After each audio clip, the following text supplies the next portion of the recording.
oceans on Mars may have been more vast than we thought, a new study has suggested. A staggering 686 quadrillion meters cubed vast. Back in 2015, the Curiosity rover trundled across the Martian surface, digging and sifting through the soil to see what it could learn.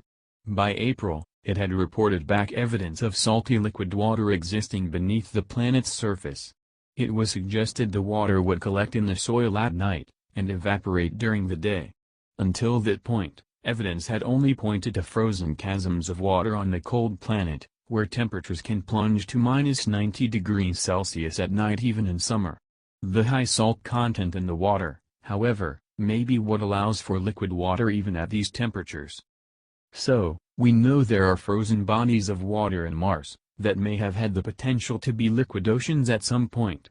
Now, geographers from the Northern Illinois University have estimated just how much water could have filled those oceans by studying the planet's topography. In particular, they looked at how much water was needed to carve the peaks and troughs of the mountainous Martian surface.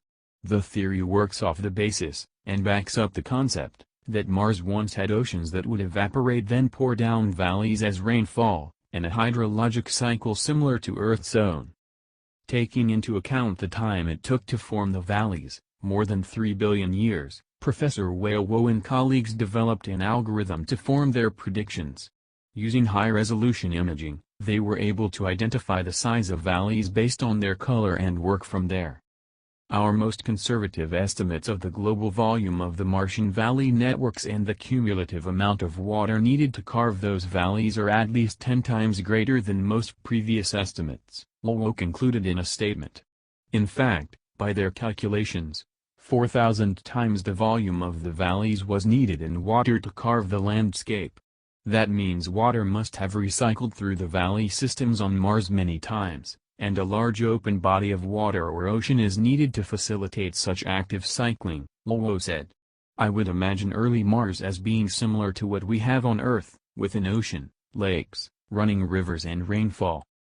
In a paper on the study, published in Nature Communications, the team argues that prior attempts to estimate the water quantity were based on local sites.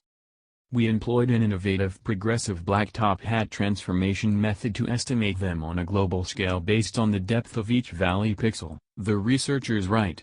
The resulting picture of the Martian climate could, therefore, take into account every tributary and stream surrounding the valleys.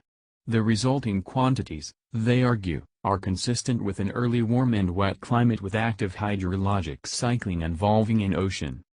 How that could have been possible, however, remains a mystery. Lowell points out in a statement that Mars is further from the Sun, and billions of years ago the Sun would have been less intense. According to climate models in use today, Mars could not have had the heat that would be necessary to form a hydrologic cycle based on evaporation and rain. This is a pretty vast gap in the hypothesis, so, in essence, we are nowhere near concluding that there were, in fact, liquid oceans on Mars, let alone oceans of the magnitude being suggested by the Northern Illinois team.